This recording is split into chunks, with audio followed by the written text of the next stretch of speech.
হে hello everyone, কেমন আছো তোমরা সবাই? আশা করি খুব ভালো আছো। আমার নতুন আরেকটি ভিডিওতে তোমাদের সকলকে স্বাগতম। তো দিনটি ছিল 25শে নভেম্বর আর আমার ছিল ব্রাইড সাজানো, আর আমাদের লোকেশন ছিল হচ্ছে বুদবুদ। এরপর আমি আর আমার স্টুডেন্ট চলে গেলাম লোকেশনের উদ্দেশ্যে। দেখছো আমার স্টুডেন্ট কত সুন্দর সাজুগুজু করেছে। যাই হোক, চলো এরপর যাওয়া যাক ক্লায়েন্টের বাড়ির দিকে। তার আগে ঠাকুরের কাছে আশীর্বাদ নিয়ে নিলাম যেন আজকের কাজটা আমার খুব সুন্দর হয়। তো চলো যাওয়া যাক। যাওয়া মাত্র এই ব্রাইডের বাড়ির লোক আমাদেরকে কিন্তু মিষ্টি জলও দিয়ে দেয়।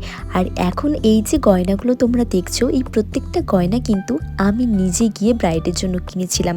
হঠাৎ করে কয়েক মাস আগে ব্রাইড বলে আমাকে যে ওর বিয়ের ডেটটা নাকি চেঞ্জ হয়েছে, তাই প্রত্যেকটা গয়নায় তাড়াহুড়োর মধ্যে আমাকেই কিনতে হয়েছিল। আর ব্রাইড শুধুমাত্র এই সোলার মুকুটটি ছাড়া বাকি সমস্ত কিছুই আমাকে জিজ্ঞাসা করেই কিনেছিল। এরপর আমাদের ব্রাইডও চলে আসে প্রায় 4:10-15 নাগাদ, আর আমি জলদি জলদি শাড়িটা পরিয়ে দিই। আর ব্রাইডের কাছ থেকে চলো শুনে নেওয়া যাক কিরকম লুক চাইছে আমার ব্রাইড। তোমার মতন করে করে দেবে। আচ্ছা আচ্ছা, তোমার আর কোনো ডিমান্ড নেই? না দিদি, তোমার মতন। ওকে ওকে, ঠিক আছে, চলো দেখা যাক ফাইনাল লুকটা।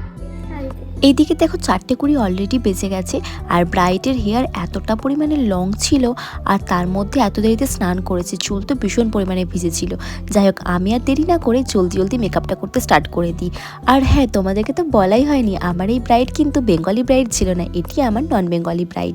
কিন্তু ও চেয়েছিল একদম বেঙ্গলি ব্রাইডদের মতো লুকটা। তো এবার তোমরাই বলো আমার এই মিষ্টি সুন্দর ব্রাইডটিকে কেমন লাগছে। তোমরা তো শুনেছিলে ব্রাইড পুরো আমার ওপরেই ছেড়ে দিয়েছিল লুকটা, তাই আমি পুরোটাই আমার মতন করেই করেছি। তবে হ্যাঁ, ও কিন্তু আমাকে কলকাতা বেশ কপাল জুড়েই চেয়েছিল। এরপর কাজ শেষ করে সমস্ত কিছু গোছাতে গোছাতে আমাদের অনেকটাই লেট হয়ে যায়, আর বাড়ি যাওয়ার পথে বরকে দেখে আমরা চলে গেলাম এই ঠান্ডায় কাঁপতে কাঁপতে বাড়ির উদ্দেশ্যে। চলো দেখা হচ্ছে নেক্সট ব্লগে, বাই।